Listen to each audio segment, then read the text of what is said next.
A les portes de Troia, amb Alberto Reche, Sergio Rodríguez i Albert Abril.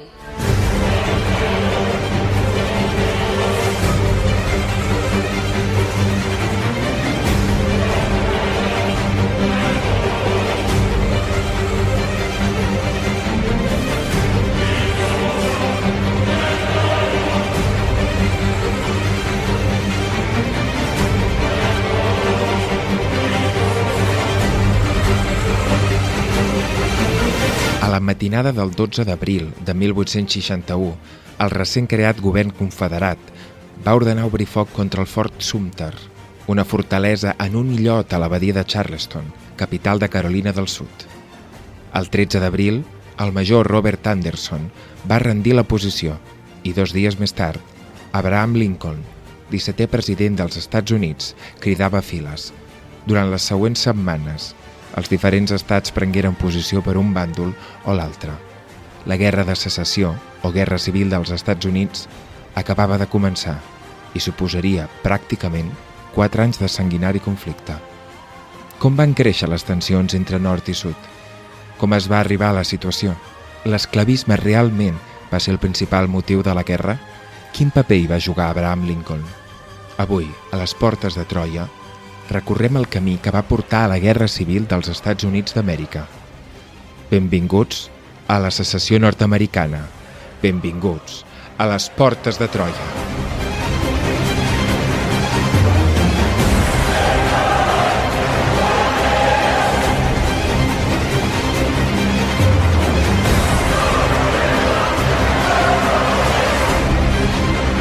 Benvingudes i benvinguts una setmana més a les Portes de Troia, el programa de ràdio d'història de la xarxa de comunicació local des dels estudis de Ràdio Castellar.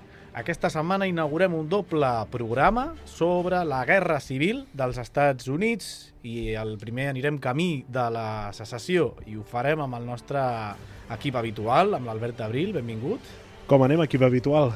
Equip habitual, i gairebé tan habitual, perquè ja ens acompanya una nova vegada més. Jo penso que ja és dels convidats que més o el que més ha vingut a les Portes de Troia, ara no ho sé, que és l'Adrià Hernando. Benvingut, Adrià. Hola, encantat d'estar aquí una altra vegada. De fet, perdona, Sergio, però l'Adrià és dels únics convidats que ha vingut a una paella troiana. Ostres! A dues? A dues paelles troianes. A dues. Doncs fixa't, això és nivell, això és equip habitual. Això és equip habitual. Quasi. Molt bé, Adrià, hem escoltat la introducció. Com s'arriba a aquesta situació descrita en aquestes primeras líneas de programa? Bueno, tradicionalmente se ha señalado que la causa principal del conflicto es la esclavitud. Sin embargo, cabría preguntarse si fue la esclavitud, ¿cómo es que el decreto de emancipación que daba libertad a los esclavos de los rebeldes no llegó hasta el 1 de enero de 1863, un año y 9 meses después de iniciar la contienda? Y no es hasta casi el final de la contienda que llega realmente la abolición real de la esclavitud. Creo que la pregunta que realmente deberíamos hacernos es si realmente fue una guerra por la liberación de los negros por otro lado, realmente la emancipación de los esclavos fue más bien una consecuencia de esta guerra. Y creo que lo mejor para averiguarlo es analizar el conflicto en profundidad. Yo quiero aclarar una cosa antes, porque yo ya estoy dejando aquí claro que la esclavitud fue más una consecuencia que una causa. Creo que esto lo entenderá cualquiera, ¿no? Pero durante el transcurso del programa vamos a ver cómo hablamos mucho de la esclavitud y va a parecer como que es contradictorio, pero no lo es. Uh-huh.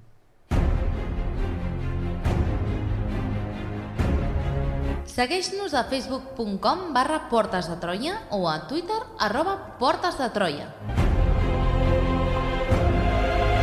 Descarrega't el podcast des d'iBooks o iTunes.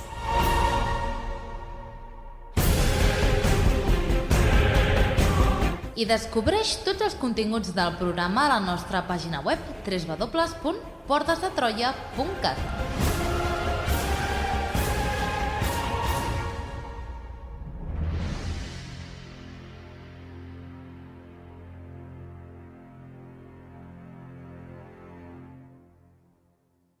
I'll be so glad when the sun goes down. When the sun goes down. I'll be so glad when the sun goes down. When the sun goes down. I ain't all that's leaving, but I wanna but I wanna lie down. I ain't all that sleepy, but I wanna lie down. Comencem aquest doble programa i sempre que ens acompanya l'Adrià doncs tenim una selecció musical ben pensada, ben exquisida. Per tant, Adri, què estem escoltant? I Be So Glad, que es una canción de esclavos, bueno, cantada al ritmo del trabajo, como se puede notar. Molt bé, molt bé. Molt bé, doncs Adri, va, introduïm-nos en el tema d'avui perquè anem a fer una miqueta d'índex breu del que passarà en els pròxims 2 programes. De què parlarem? Bueno, vamos a intentar explicar de la forma más detallada posible en el tiempo disponible las diferencias entre el norte y el sur de los Estados Unidos y cómo estas llevaron a un choque y luego cómo se desarrolló ese choque. Molt bé, i per començar a parlar d'aquests 2 programes de la Guerra de Secessió, ja ho hem anat introduint, no? Però és inevitable parlar sobre la història de l'esclavitud als Estats Units d'Amèrica. Ens en fas 5 cèntims, Adrià? És difícil, però... Sí, primer repte. Porque, bueno, es un tema que da para mucho, pero es verdad que es esencial entender un poco qué era y cómo funcionaba esta deleznable institución para responder a la pregunta inicial, ¿no? Tras la independencia, el gobierno de los Estados Unidos mantiene el apoyo a la esclavitud, y es que tiene una razón muy poderosa para ello, que es que en 1790 el sur de los Estados Unidos produce alrededor de 1.000 toneladas de algodón anuales, pero es que en 1860, solo 70 años más tarde, y cuando estalla la guerra, la cifra ascendía ya a 1 millón de toneladas. Como consecuencia de un negocio tan lucrativo, la población esclava pasa de 500.000 a 4 millones en ese mismo periodo de tiempo. El sistema de plantaciones se extiende en el sur, lo que explica un incremento de mano de obra esclava. El hecho es que desde 1808 la importación de esclavos, que no la esclavitud, queda ilegalizada. Pese a ello, se importan 250.000 esclavos antes de 1860, lo que es bastante significativo de la poca predisposición que hay para aplicar la ley. El crecimiento de la población esclava también va vinculado, evidentemente, a un crecimiento vegetativo, ¿no? Es decir, los esclavos se reproducen. 4 milions d'esclaus, però sobre quanta població... Posa'ns una miqueta en perspectiva tot això, Adri, perquè 4 milions d'esclaus, una tona de cotó, són xifres ben grosses, ¿eh? Bueno, pues os voy a poner para poner en perspectiva el ejemplo de España de la época. No he encontrado, seguro que están, pero no encontré los datos de Cataluña así cuando estaba revisando el de este. En aquella época España tenía unos 15 millones de personas y calculamos, pues más o menos es como casi un tercio de la población de España. O sea, es como si 20 y pico millones de personas fueran esclavas hoy en día, ¿no? Estados Unidos en aquella época tenía unos 31 millones de personas, el doble de lo que tiene España. Pero hoy Estados Unidos es bastante más, es como 6 veces más. O sea que hablaríamos no de 20 millones, hablaríamos de alrededor de 100 millones de personas, probablemente en la esclavitud. Y todo esto no tiene en cuenta la cantidad de africanos que mueren en el viaje, el dolor del proceso de esclavización, los esclavos que existen en otras regiones del mundo, porque no era la única donde existía esclavitud, aunque hay esclavitudes de otras índoles que no son tan sangrantes quizá. Bueno, en fin. I ja ho has avançat una miqueta amb aquestes últimes línies, però quan parlem d'esclavitud, les estadístiques i les xifres no reflecteixen la realitat que vivien precisament les famílies esclaves. Bueno, esto es algo que siempre pasa con los datos, ¿no? Cuando los análisis se basan únicamente en una visión de los datos, la estadística no registra lo que supone para una familia afroamericana que el dueño decida por codicia vender al marido y a un hijo a otro dueño. Y este sufrimiento que se provoca tanto por este tipo de separaciones como por los azotamientos y castigos que son habituales en la disciplina laboral, etcétera, no queda nunca reflejado, ¿no? La realidad de la esclavitud fue devastadora tanto para los esclavos como para África, que es el continente que más sufrió que más sufrió por la esclavitud, y luego además sufrió por la colonización, que las cicatrices de la colonización hoy en día siguen provocando sufrimiento, si es que podemos decir que se ha acabado esa colonización. El tema de la esclavitud yo creo que es muy profundo y podemos hablar otro día. Ha canviat, no? El tipus de colonització ha canviat. Sí, ya no se coloniza de la misma manera, pero se coloniza igual. Creo que este esbozo es bastante detallado como para hacernos una idea de lo que suponía esta institución, ¿no? Molt bé. Doncs, clar, aturem-nos una miqueta en la resistència afroamericana a l'esclavitud, que alguna cosa em sembla que hem de dir sobre això, oi?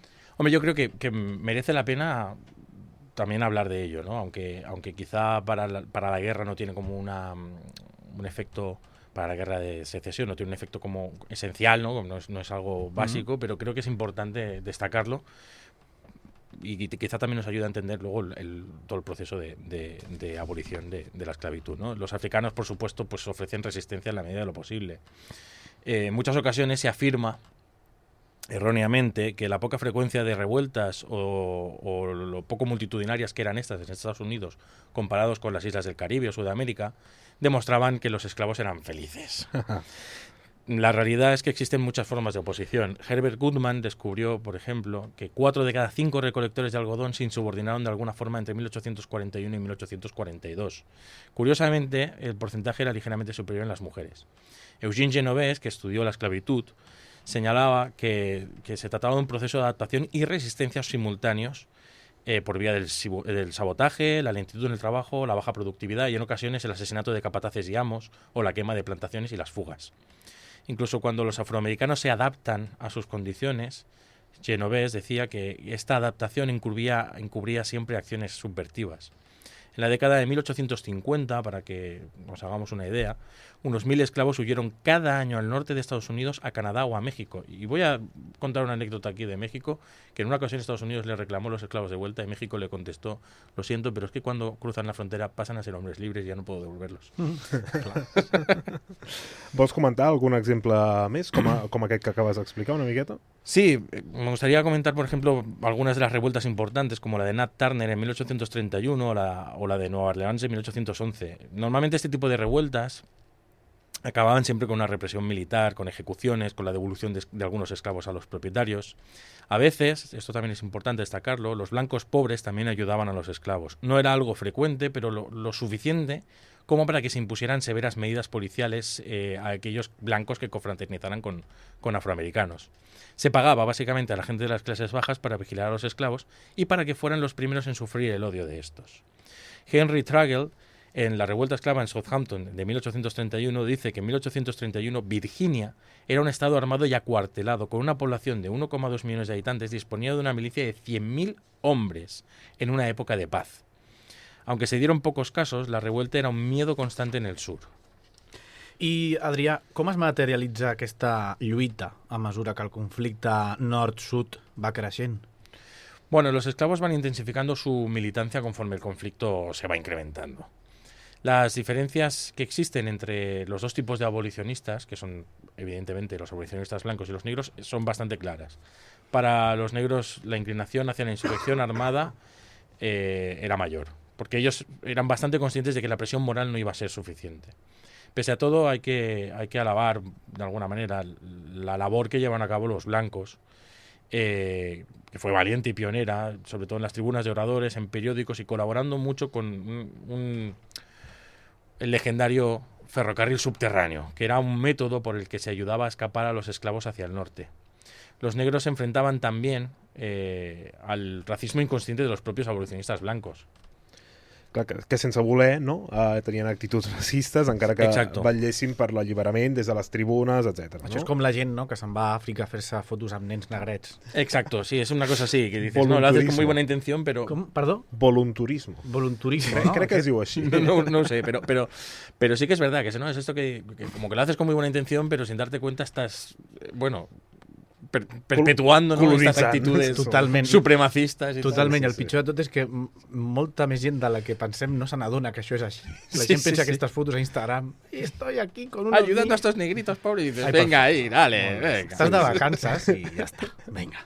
En fi, has parlat una miqueta ja sobre les classes baixes, com es posicionaven envers a la lluita dels esclaus, has parlat sobre els esclaus negres, has començat a parlar una miqueta sobre les elits blanques, però ben bé quina relació tenien les elits amb la idea de l'emancipació esclava, Adrià? Bueno, hemos empezado diciendo que era un negocio muy lucrativo y esto suponía un incentivo enorme para las élites y por ende un Estado que, como ya hablamos cuando hablamos de la independencia de Estados Unidos, fundado por las élites para las élites, el Estado de los Estados Unidos pues lo respaldaba de alguna manera. El gobierno nunca aceptaría que la esclavitud acabase por medio de una rebelión que pudiera poner en jaque los intereses de los propietarios. Esto es bueno, no cabía en su cabeza, ¿no? Sabían que en algún momento las clases empresariales del norte, por necesidad, requerirían que se aboliera. Pero esta abolición debía plantearse con unas condiciones controladas por los blancos. Esta situación de control de los blancos para la abolición, etc., se da justamente en la Guerra de Secesión. Y Abraham Lincoln Fue un político que fue capaz de combinar a la perfección las necesidades empresariales, la ambición de su nuevo partido y el discurso humanitario. Y todo ello teniendo en cuenta que la abolición no estaba ni de lejos en la cabeza de su lista de prioridades. O sea, Molt bé. Hosti, tu, combinar tot això. Bueno, ja ho veurem, no?, al llarg del programa. Bueno, hay gente que sabe hacer política. Sí, no estan ara, aquests, però bueno, al passat... Surgen de vez en cuando. De tant en tant. De tot això que ens estàs explicant, tenim algun exemple clar d'aquesta barreja, d'aquests interessos que s'han d'alinear? Sí, para muestra un botón, en 1850 se aprueba la ley de esclavos fugitivos, que impone mayores penas para aquellos que ayudan a huir a cualquier esclavo. Implica también la devolución de los esclavos. Para entender hasta qué punto el gobierno está dispuesto a defender los intereses de los esclavistas, se llega a plantear ir a la guerra contra Inglaterra cuando un barco, el Creole, se amotina, toma el control de la nave y la lleva a las Antillas Británicas. Recordemos que Gran Bretaña ya había abolido la esclavitud a principios del 19. Entonces, Inglaterra, pese a que Estados Unidos le pide la abolición de los esclavos, se niega, le dice lo mismo que los mexicanos, lo siento, pero es que esta gente aquí son hombres libres. Sí, igual que a Mèxic, ¿no? Sí, no, lo siento, no va conmigo, ¿no? Lincoln se negó a condenar públicamente la ley siendo congresista. En 1849 propuso una resolución para abolir la esclavitud en Colombia, pero incluía una sección que requería que las autoridades locales capturasen y devolvieran los esclavos que se refugiasen en Washington. Lincoln no veía a los esclavos como iguales, por lo que su programa político, cuando hablaba de liberarlos, también mencionaba la idea de devolverlos a África. O sea, te cojo, te llevo aquí, te doy de latigazos, te jodo la vida y luego te devuelvo a Àfrica quan ja no... ¿Sabes? És sorprenent aquest Lincoln, no? De fet, jo, preparant aquests guions amb l'Adrià, sense fer gaires spoilers als oients, és un personatge que sempre ressona molt a l'alliberament dels esclaus, no sé què, no sé quantos, i veurem que no és... Bueno, ja veurem, no? L'Adrià ja ens il·lustrarà. Però ja parlant d'ell, no? Quina era exactament la seva postura? Adrià, ja ens has avançat una miqueta, però què deia exactament ell? Lincoln es un político. Apartamos de ahí. Él es un político y como político pues juega al juego político y juega muy bien al juego político. Solía argumentar de forma muy lúcida y pasional contra la esclavitud en base a motivos morales, pero a la par era muy cuidadoso en base a sus intereses políticos, ¿no? Sabía, porque había estudiado de forma sesuda la Constitución, que la esclavitud no podía prohibirse constitucionalmente debido a la 10ª enmienda que otorgaba los poderes de los que no disfrutaba el gobierno central a los estados.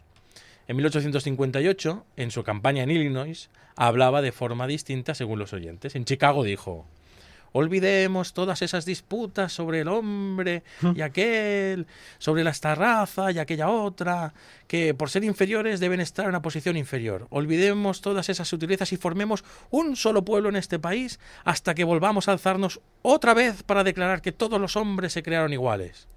Y 2 meses más tarde, en Charleston, Illinois también, dijo: he de decir que no estoy ni jamás he estado a favor de establecer en forma alguna la igualdad social y política de las razas blanca y negra, que no estoy ni jamás he estado a favor de que se conceda el voto a los negros, que puedan ser miembros de un jurado, que ocupen un cargo público o se casen con personas blancas. Y dado que no pueden vivir así, mientras permanezcan justas, deberá existir la posición superior y la posición inferior. Y yo, al igual que cualquier otro hombre, estoy a favor de que la posición superior se asigne a la raza blanca. A les portes de Troia, la història a la ràdio.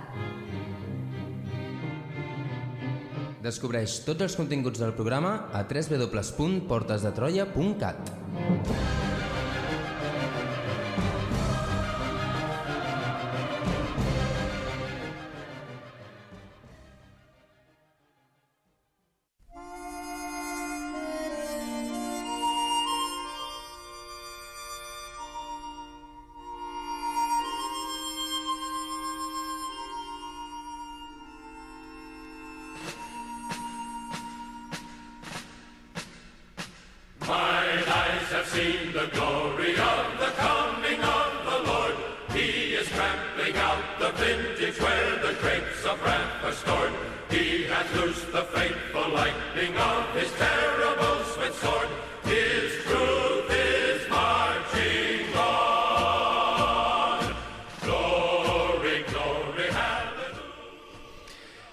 Battle Hymn of the Republic. Es el himno del Ejército de la Unión en los años de la Guerra de Secesión. Temazo, sí. És un clàssico. Doncs no perdem més temps. Entrem en un tema una mica més controvertit, l'esclavitud com a causa única de la Guerra de Secessió dels Estats Units d'Amèrica. A veces pasa que el árbol nos tapa el bosque, ¿no? Es como aquello... Bueno, es posible que por descuido o por una forma intencionada de explicar el relato histórico se acabe confundiendo consecuencias con causas. No és petita la confusió. No es pequeña. Este resumen de la esclavitud y de la postura de Lincoln y de Estados Unidos al respecto de la esclavitud no es casual.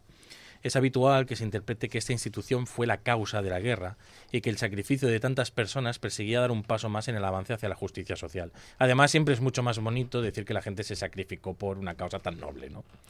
Pero la verdad es que la abolición fue más bien una consecuencia de la guerra que la propia causa. Por lo general, los motivos reales de un conflicto, y esto pasa en política, pasa en geopolítica y pasa en cualquier disputa, se suelen encontrar en el telón de fondo y no en el propio escenario.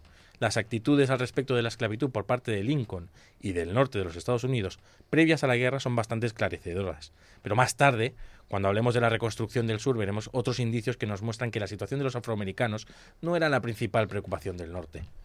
Llavors, Adri, posem una mica llum a la foscor, no? Realment, al contrari del que se'ns ha explicat sempre, no? Per desgràcia, que sempre et diuen que la causa és l'esclavitud i els del nord estaven en contra i els del sud a favor, quines són les causes de la guerra civil?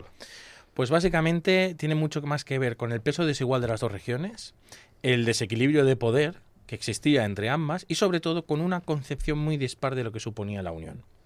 Antes de la secesión se dieron varios enfrentamientos políticos entre el norte y el sur que no fueron fruto directo de la esclavitud. Aunque en el norte existía mucho más abolicionismo que en el sur, la mayoría de los habitantes no les importaba tanto la cuestión como para querer hacer un sacrificio por ella, y mucho menos una guerra, y mucho menos una guerra de la envergadura de la que fue. No hablamos entonces de un enfrentamiento entre dos pueblos, sino más bien de una lucha, una pugna entre las élites del norte y las del sur. Ai, que t'estàs carregant el relat, el relat imperant, mai millor dit, de l'imperi. Bueno, es nuestro trabajo, ¿no? Sí, el relat imperant de l'imperi. Sí, és que t'ha semblat. De divendres a la tarda, això és, eh? Nivell. Ets fantàstic. Gràcies. Aprofundim, Adri, una mica més sobre la situació social i econòmica dels Estats Units d'Amèrica al segle XIX. Bueno, cuando Estados Unidos adquiere la independencia ya se dan ciertas diferencias entre los estados del norte y los del sur, pero eran muy sutiles todavía. Sin embargo, durante las siguientes décadas después de la independencia, en Estados Unidos siguió el desarrollo acompañado de una expansión hacia el oeste. Para mediados del 19, la población era, como hemos mencionado, de unos 31 o 32 millones de habitantes, 4 de ellos esclavos. Su crecimiento vegetativo superaba por 4 cualquier otro país gracias a la baja mortalidad y a un flujo constante de inmigrantes europeos. Después de Rusia y Francia era el tercer país más habitado de Occidente, por ponerlo un poco en perspectiva. Antes ya hemos comentado que España pues tenía unos 15 millones en aquella época. Estados Unidos había desarrollado un mercado interior tan grande que permitió la especialización agraria, la estandarización y sobre todo dio combustible a un proceso industrializador. El textil y otras industrias empezaron a apostar por las factorías. Para 1850-1860 ya era la segunda potencia en producción industrial tras el Reino Unido. Una de las razones de este éxito era contar con una población altamente alfabetizada, cerca del 80%, algo que contrastaba con el 65% del Reino Unido y el 25% del sur y este de Europa.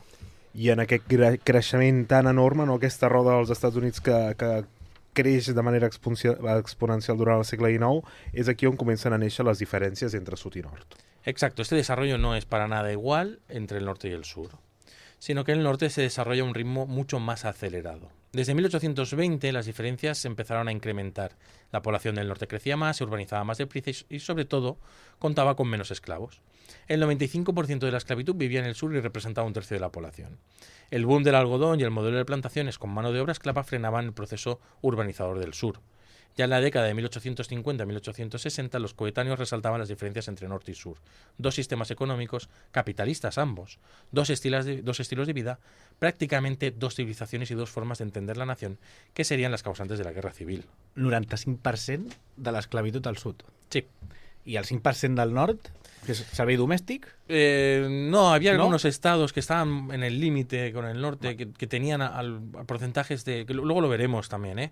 Cuando se divide el país, hay algunos estados que son esclavistas, porque tienen todavía esclavos, pero tienen un porcentaje tan pequeño que se pasan al norte y luego les da igual un poco cuando se ha abolido la esclavitud, pues muy bien. Vale, mañana... Sí, me voy a pelear ahora con el de aquí. ¿Sabes? Aquestes diferències que està explicant entre nord i sud, podem dir aleshores que són les que van portar a la guerra. Hay historiadores que encuentran que las diferencias eran suficientes para causar la guerra civil. Yo creo que eran suficientes como para causar la guerra civil. Los hay que creen que en realidad fueron los intereses comunes los que llevaron al enfrentamiento. Y se refieren sobre todo a la expansión al oeste, algo que ambas élites buscaban, pero sinceramente, aparte de que ambos querían expandirse al oeste, no hay más intereses comunes. Y de hecho, cuando se ponen a discutir sobre la expansión al oeste, ahí aparecen de nuevo las diferencias. Entonces, al final, ¿qué es la causa? Para mí la causa es que las élites norteñas buscan algo y las élites sureñas buscan otra cosa. Simplemente. Y el norte necesita que el sur quede subyugado. Ya está.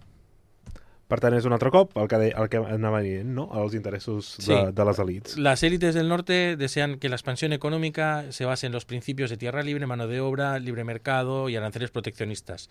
Algo que va en contra de los intereses del sur, que no quieren esos aranceles, etcétera, porque ellos sobre todo venden su algodón a Francia y Gran Bretaña. Y no se lo venden al norte. Fantàstic. Jo penso que val la pena aturar-nos un moment en el que ens has anat avançant abans, no? L'expansió territorial dels Estats Units d'Amèrica cap a l'oest. Recordem també que l'Antonio Contreras fa molt temps va venir a fer-ne un sobre... Mira, quin programa, Sergio? 180. 180, molt bé. Com tu saps, Em saco una enciclopèdia troiana jo al cap. El 180 per parlar de la imatge creada del Far West a través de pel·lis, de literatura, etc. Ara ja fa moltíssims anys, 180, molts. Però el teniu disponible a iVox, el podeu descarregar per complementar el programa d'avui. I de fet fa relativament poc va venir també en Pol Albanell a parlar-nos sobre la febre de l'or, que també està molt relacionat amb el tema cronològicament i geogràficament. Així que, Adrià, si tu mateix, emparant-nos aquests dos programes, no, fes una petita aportació. Bueno, creo que es importante destacar esto y bueno, creo que todos conocemos, y ahí tenéis esos programas, sobre la infame conquista del oeste, y quizá algún día valdría la pena ampliar un poco más desde la perspectiva de los nativos, pero ahí lo dejamos. Està prometent molts programes, Hoy, Adrià, demasiado. Ha començat ja... Me lo paso demasiado bien aquí. Hoy nos enfocamos en la percepción que tenían los estadounidenses, ¿vale? Antes de la guerra con México, un escritor de Nueva Inglaterra, Ralph Waldo Emerson, dijo: México nos envenenará. No se refiere, evidentemente, a que México fuera a emprender una acción contra Estados Unidos, que habría estado más que justificada teniendo en cuenta lo que les hicieron, sino todo lo contrario. Estados Unidos se disponía a invadir México con el objetivo de arrebatarle parte de su territorio, concretamente un 60% del territorio. Y Ralph Waldo Emerson creía que esa conquista a largo plazo supondría un veneno para la sociedad norteamericana. Y no era el único, había otros, por ejemplo, John C. Calhoun, un político de Carolina del Sur y defensor acérrimo de los derechos de cada estado frente al gobierno central, que expresó una postura similar. Per tant, llavors, el debat estava ben bé en com havia de ser l'expansió. Sí, y no hablaban por hablar. Es decir, en 1803, cuando se compró Luisiana, ya se había abierto el melón por primera vez. ¿Cuál era el modelo de expansión?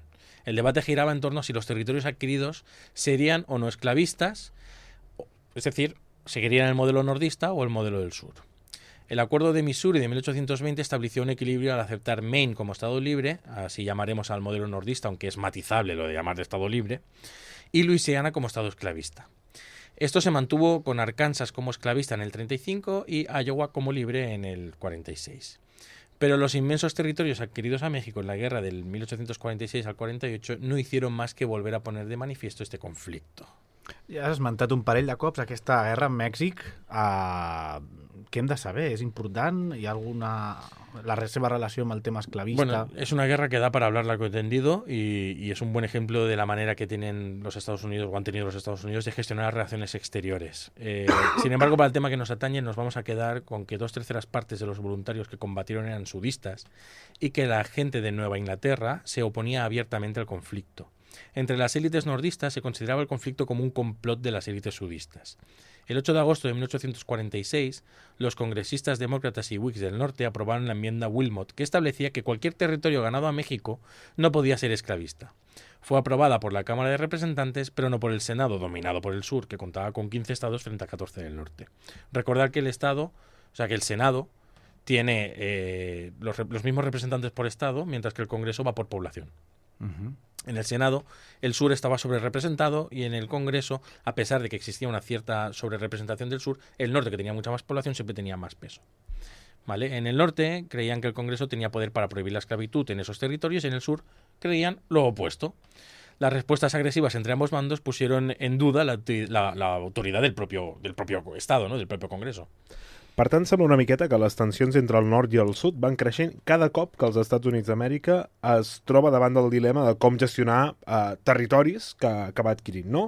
Sigui per guerres, per colonització, etc. Exactamente. John C. Calhoun, el ex vicepresidente de Estados Unidos con los presidentes John Quincy Adams y Andrew Jackson, siendo senador en los últimos años de su vida, era sureño, por cierto, ya lo hemos dicho antes, defendió que los territorios adquiridos eran propiedad de todos los estados y que, por tanto, los ciudadanos podrían viajar a ellos llevando su propiedad consigo. Los esclavos, recordemos, eran una propiedad, así que estaban incluidos. Él estimaba que el Congreso no tenía autoridad institucional para aprobar la enmienda de Wilmot y defendió que el norte estaba avasallando al sur, situación que, de prolongarse, les obligaría a secesionarse. No había terminado la guerra con México todavía, pero norte y sur ya estaban enfrentados en dos ideologías políticas expansionistas ambas, però excluyentes. Ja està començant aquí a notar la tensió. Fes-nos una mica de mapa general sobre com està ara mateix la cosa entre nord i sud. Bueno, el norte, como hemos comentado, basaba la ideología en las máximas de tierra libre, trabajo libre y hombres libres, que son muy matizables. Y dentro de este pensamiento, el trabajo asalariado se consideraba opuesto y superior al esclavo y permitía la igualdad de oportunidades y la movilidad social, que también es muy matizable, ¿eh? El sur, sin embargo, estaba dominado por el conservadurismo sudista, que era hegemónico e ideológicamente trataba de conciliar la extensión del modelo parlamentarista, que algunos autores lo llaman democrático, pero yo me niego a llamarlo así porque básicamente es un modelo parlamentarista, que estaba teniendo lugar en Estados Unidos. Es decir, esta expansión del modelo era general en todo el país, pero a la vez ellos intentaban conciliarlo con el motor de su crecimiento económico, que era la esclavitud. El presidente Polk, que era partidario de extender el modelo de Missouri, el presidente Polk era partidario de esto, sin embargo se pusieron en aquella época en la mesa propuestas distintas como la de los senadores Lewis Cass de Michigan y Stephen Douglas de Illinois, que plantearon que fuera la soberanía popular de los ciudadanos de cada territorio adquirido la que decidiera el modelo de expansión que tendría el susodicho. La propuesta era bastante ambigua. Norte y sur interpretaron cada uno a su rollo y además rompía con la tendencia previa en la que el Congreso había estado decidiendo por los territorios. Era que, bueno, pues nada, pues rompemos la baraja, no? El caldo del cultiu comença, ja està creixent, no? 1848, estem en un punt en què sembla que el sofregit ja està a punt per tirar-hi l'arròs, no? Ja olora. Ja fa una olor. L'Albert ja... Estàs pensant en una altra paellada o...? És que ens acostem a l'estiu, per fi. És que l'Albert ja està pensant en arròs i ja està pensant en noves això. Jo estic disponible, aquest estiu. Perfecte. Val. Sofregit i arròs i molt bé, i eleccions. 1848 eleccions. Com aniran els resultats? Pues en 1848, Zachary Taylor, héroe de guerra de México, gana las elecciones con el apoyo de 8 estados sudistas, presentándose por el partido Whig. La expansión era el debate que dominaba el Congreso, y en el 49 se recrudeció cuando California entró como estado libre y los mormones de Salt Lake City y los colonos de Nuevo México aspiraban a lo mismo.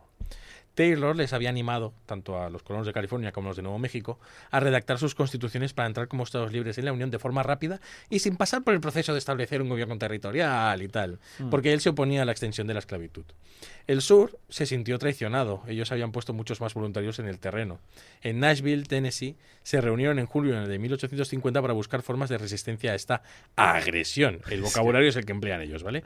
Esta agresión del norte, y se habló abiertamente de secesión, otra vez. Es un poco como cuando hablamos de la guerra del opio con los ultimátums, ¿te acuerdas? Sí. Que todo era, bueno, Grans se me ha ocurrido programes. una idea, vamos a ofrecerles un ultimátum. Molt bé, doncs com sempre, a més, me'n recordo que per seguir un programa, en aquest cas de l'Adrià, per parlar als Estats Units, hem de... Està bé tenir un mapa d'Estats Units amb els seus estats, perquè que va bé Sí. per situar. I perdona, Sergio, però fer un diccionari també de les bromes que fa amb els noms, perquè jo recordo el de la Guerra de la Independència, que era Massachusetts. Sí. Que el van dir... No sé, Per què ho recordes, això? Per donar-li la Avui llaminadura. també, en aquest programa o en el següent també sortirà Massachusetts. Perfecte. Això ja anava a venir sol, tio. Ja està. Perfecte. Molt bé, com afrontarà el govern de Taylor la situació que li venia a sobre? Bueno, Taylor no quería hacer ninguna concesión, pero algunos políticos del medio oeste y de la frontera buscaron la conciliación, como por ejemplo Henry Clay, y sus 8 propuestas al Senado. Fueron meses de intensos debates. La repentina muerte de Taylor dio con Millard Fillmore en la presidencia. Era mucho más moderado y cauteloso, y permitió un acuerdo en septiembre de 1850 parecido a la propuesta de Clay. Se incorporó California como estado libre, se ajustó la frontera de Nuevo México y Texas, compensando la última por las pérdidas territoriales y asumiendo los 10 millones de deuda que habían adquirido durante la guerra. Permitieron que en los territorios se decidiese por soberanía popular si eran libres o esclavistas. Bueno, la realidad es que el norte obtenía cierta ventaja con el acuerdo, y aunque no parecía muy estable este acuerdo, era una prueba fehaciente de que la mayoría seguían viendo ventajas en la unión. Pero sí hubo una concesión real al sur, que fue el endurecimiento de la ley de esclavos fugados, que implicaba la responsabilidad federal en hacerla cumplir. Multas de hasta $1,000 para los agentes que se negasen a aplicarla, que en aquella época era una fortuna. La ley federal que autorizaba a los propietarios a cruzar las fronteras para capturar a los esclavos huidos y probar ante un magistrado local que eran su propiedad. No había ni habeas corpus para el esclavo, ni derecho de juicio conjurado, ni testificación a favor del esclavo. O sea que prácticamente lo que dijera el señor ese blanco del negro era verdad y punto. Claro. I els estats del nord reaccionen d'alguna manera davant de l'enduriment d'aquesta llei? Bueno, algunos estados del norte, los más comprometidos con el abolicionismo, entre otros Machachuches, promulgaron en respuesta leyes de libertad personal. Estas proporcionaban derecho al habeas corpus a testificar y a juicio conjurado. Constituyeron además comités de vigilancia que cooperaban con el Underground Railroad, es decir, el ferrocarril subterráneo, que era esta red clandestina que ayudaba a los esclavos que huían a llegar a los Estados Libres o a Canadá. Pese a la encomiable labor de esta organización, la verdad es que los estados sudistas exageraron su envergadura, especialmente los del sur más profundo, que fueron precisamente los menos afectados, porque era más difícil salir por el norte del sur. O sea, claro, me imagino que los esclavos del sur huían por México. Bueno, en fin, el norte tampoco ayuda a reducir la leyenda, dado que la mitificaron como una forma de posicionarse en una situación de superioridad moral, ¿no? Nosotros ayudamos al railroad en fin. Sí. Molt bé, i Adri, hi ha algun exemple més de resistència davant d'aquesta llei sobre els esclaus fugitius? Sí, hubo otra forma de resistencia a la ley, otras formas, como por ejemplo la de los cuáqueros, que ya hablamos de ellos en el programa de la Revolución Inglesa, no sé si os acordaréis, que fue la primera colaboración que hice. Uy, la primera, sí. No sé. Ostras. Sí. Esta gente son protestantes y pacifistas y por lo general no responden bien ante la autoridad. Ya lo dejo ahí claro, ¿vale? Hubo que utilizar el ejército con ellos. La novela de Harriet Beecher Stowe llamada La cabaña del tío Tom es un buen medidor del impacto moral que tuvo esta ley en el norte. En ella se narran las vicisitudes de una familia esclava que huye a Canadá, a la par que se narran también las de un pobre esclavo llamado Tom, que, perdón por el spoiler, muere torturado en el sur. Gràcies. Es una novela muy antigua, No, això ja no es considera spoiler, no passa res. Vale. Sin publicidad alguna, el libro vendió 3.000 ejemplares el primer día, 20.000 las primeras semanas, 300.000 al año y fue traducido a 3 lenguas vendiendo varios millones en el mundo. Ganó a muchos nordistas para la causa del abolicionismo. I arribem al 1852 amb unes noves eleccions. Quin serà el resultat, un altre cop? Bueno, hubo elecciones. Francis Pierce, candidato demócrata, ganó por abrumadora mayoría y obtuvo el control de ambas cámaras en un momento en el que el partido Whig había perdido sus principales líderes y estaba dividido.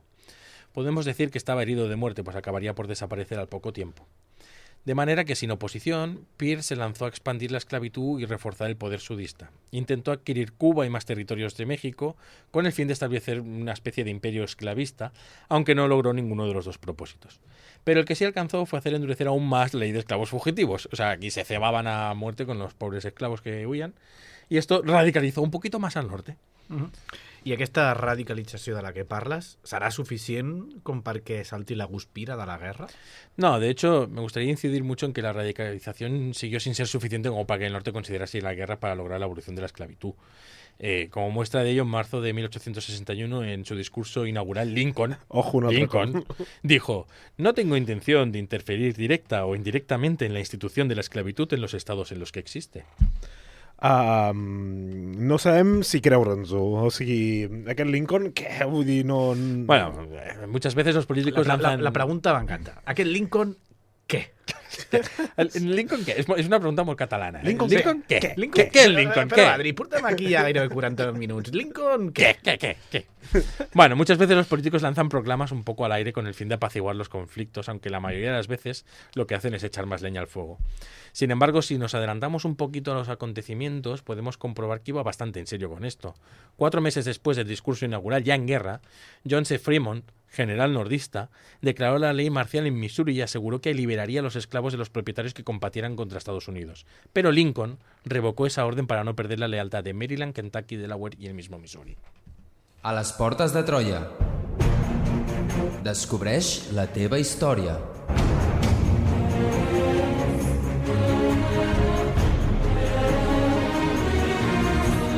Troba'ns a facebook.com/Portes de Troia i a Twitter @Portes de Troia.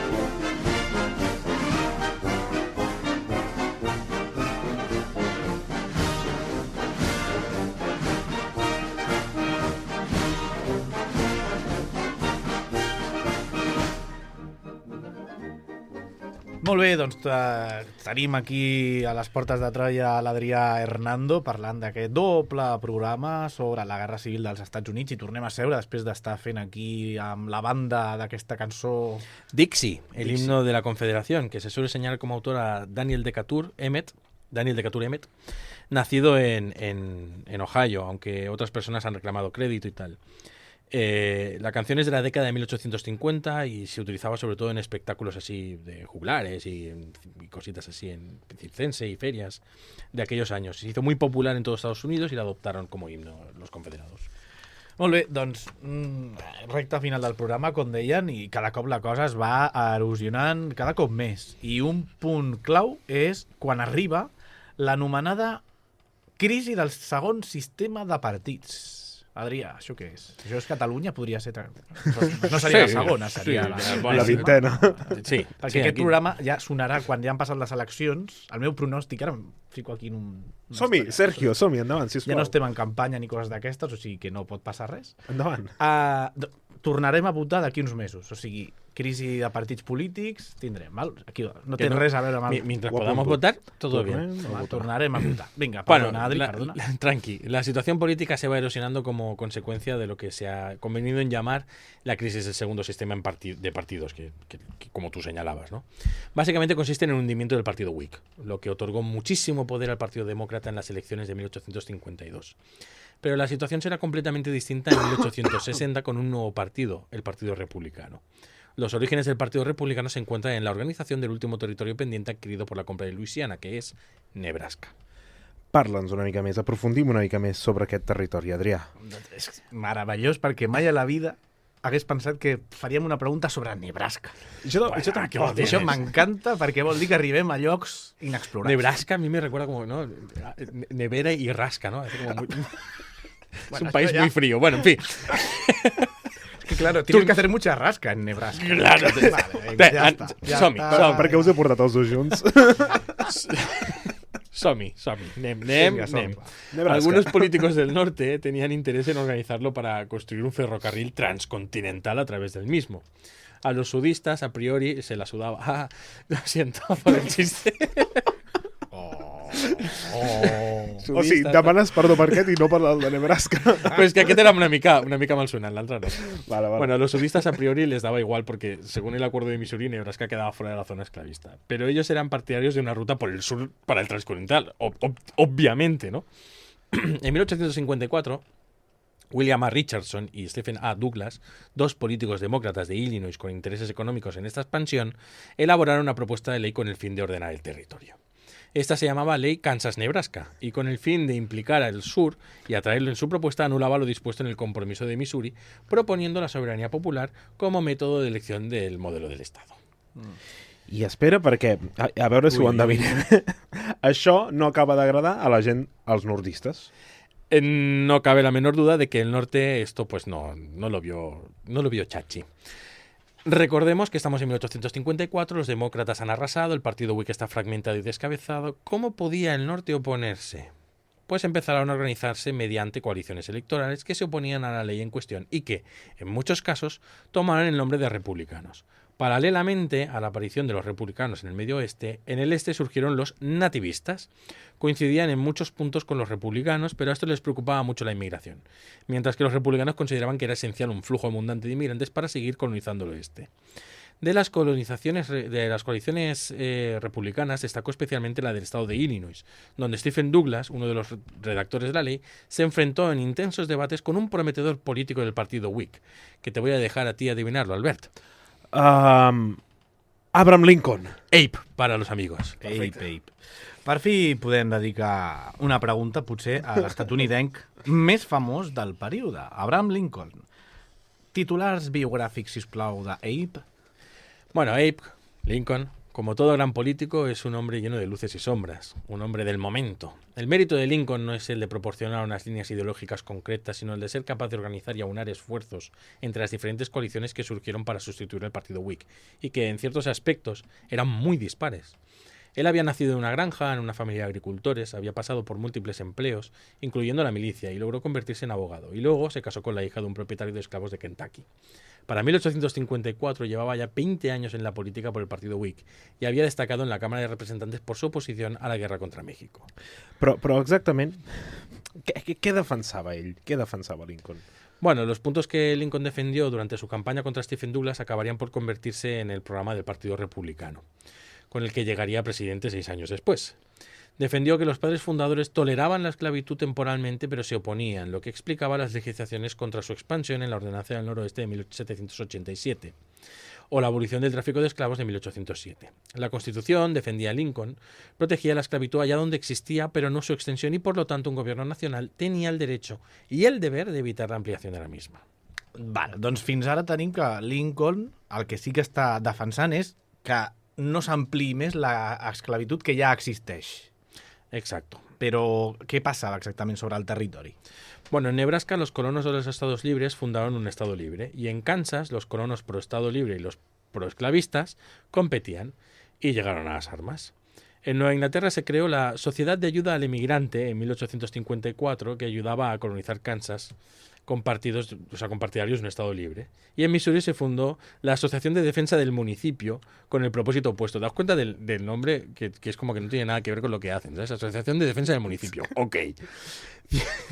La otra, al menos es ayuda al inmigrante.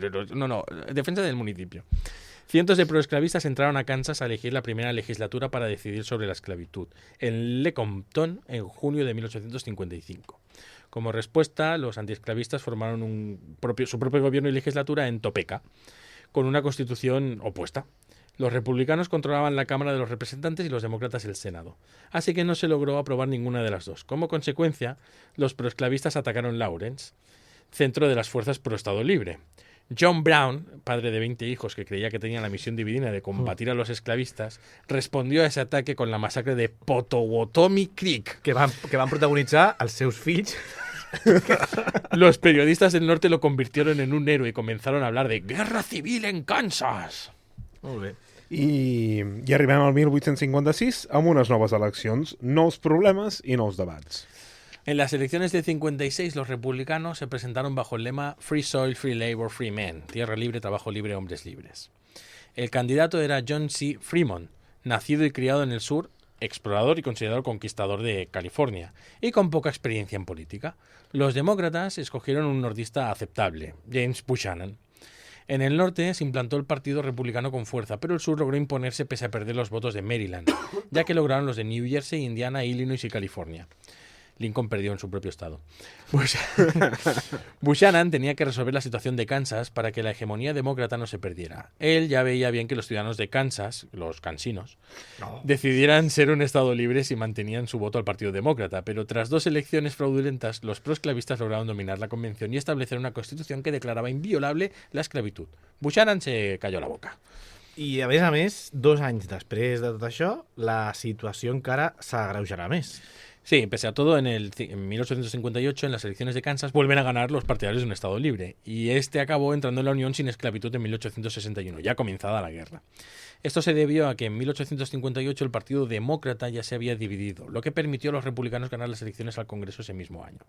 En esa campaña, precisamente, nació el liderazgo de Lincoln, que paradójicamente también perdió otra vez en su estado padre, ¿no? Que era Illinois.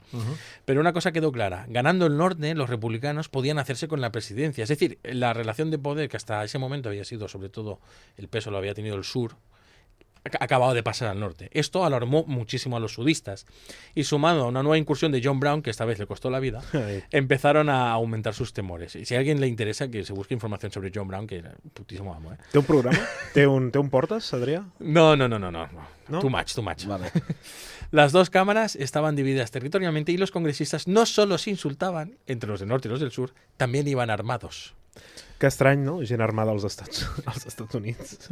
Bueno, entraban en aquella concepción de si todos vamos armados, ¿sabes? No habrá un tiroteo de estos, un tirador loco que nos mate. Clar, òbviament. Llavors, el 1860, Lincoln, del partit d'extrem centre... No? Extremo centro radical revolucionari. Exacte. Ara sí que sí, 1860, Lincoln guanya les eleccions. En 1860 Lincoln fue elegido presidente, el primer presidente elegido sin la colaboración del sur, lo que supone un duro golpe para las élites sudistas y evidenciaba hasta qué punto el sur había perdido relevancia. El programa de Lincoln tampoco ayudaba, dado que estaba basado en exclusiva en los intereses del norte y el oeste. Elevación de aranceles, reparto de tierras en el oeste y oposición a extender la esclavitud allí. Aunque no mencionaba nada de abolirla allá donde ya existía. Pese a todo, el sur seguía controlando más de un tercio del colegio electoral, y el siguiente presidente podría haber dado la vuelta a la situación, es decir, podrían haber vuelto a ganar los estados del sur. La Constitución, con su sistema de balances y pesos, limitaba el poder de acción de Lincoln. Por lo tanto, la secesión solo puede explicarse como un reflejo de la convicción de que no tenían obligación alguna de aceptar la derrota. Que esto es algo que, bueno, estamos bastante acostumbrados hoy en día, ¿no? Otra vez a lo de no aceptar las derrotas electorales. En el norte existía la convicción de que la nación era única e indivisible, pero en el sur, como ya hemos comentado, creían lo opuesto. Veían la unión como un pacto que se mantendría mientras convenían los intereses individuales de cada estado. I quan aquests interessos ja no convergeixin, doncs potser esclatarà una guerra, que suposo que és el que ens explicaràs al proper programa de les Portes de Troia. Si m'invitáis, sí. Tens encara un minutet, si vols fer com seria això, no? En el pròxim programa de les Portes de Troia, ja podem dir-ho, a vegades no podem fer això. En el próximo programa de las Portes de Troya, la guerra de secesión. Clar, perquè ens has deixat aquí, el més calent és a l'Aigüera, o sigui, ara què fem? Hombre, claro, para que escuchéis el segundo. Es que la gente a veces escucha el primero y el segundo no. No, hay que escuchar los dos. Entonces, o sigui, clar. Dejo aquí la cosa en el tintero. Están al borde de darse de llegar a las manos. Val, pues ja està, pues aquí ho deixem. Adri, moltíssimes gràcies. Ens deixes ara a vosaltres. Amb aquesta demanda al públic, als oients del Portes de Troia, que hem detectat, ara que ho dius, sí que és cert, tu normalment fas dos programes quan vens, un doble programa, i la gent s'escolta més el primer que el segon. Me gusta meterme a fondo. I a vegades el segon és molt més interessant que el primer perquè té més elements. Yo siempre dejo la salsa para el segundo.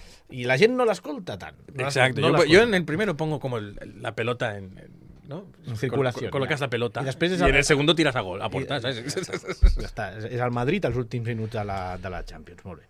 Vale, Adri, pues, moltíssimes gràcies per tornar aquí a les Portes de Troia. A vosaltres per convidar-me. Pròxim dia, doncs, més història dels Estats Units. Moltíssimes gràcies. L'Adrià tira del control tècnic, avui ho faig al revés. Gràcies a Adrià, a l'Albert Abril també. Gràcies a vosaltres. I qui us parla, Sergi Rodríguez. I gràcies a tu, no?, que mai et dones les gràcies. Sí, qui us parla, Sergi Rodríguez, gràcies a mi per estar aquí amb vosaltres, que gràcies, és un plaer per mi cada setmana, i nosaltres us esperem la pròxima setmana amb un nou episodi de les Portes de Troia.